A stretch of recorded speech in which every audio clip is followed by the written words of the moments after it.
दोस्तों आज के ब्लॉग में मैं आपको रेगिस्तान में पानी ढूंढकर दिखाऊंगी। गर्मी लग रही है लेकिन कोई बात नहीं, मेरा हेलीकॉप्टर चला गया लेकिन कोई बात नहीं, मैं पानी ढूंढ के ही रहूंगी। अभी तक मुझे यहाँ पर पानी तो नजर नहीं आया लेकिन मुझे वहाँ 2 हाथी नजर आ रहे हैं।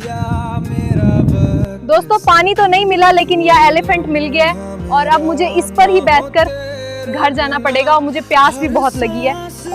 आप मुझे सब्सक्राइब कर दो और नीचे अच्छा सा कमेंट करो कि मैं अगली बार कहाँ पर ब्लॉग बनाऊं।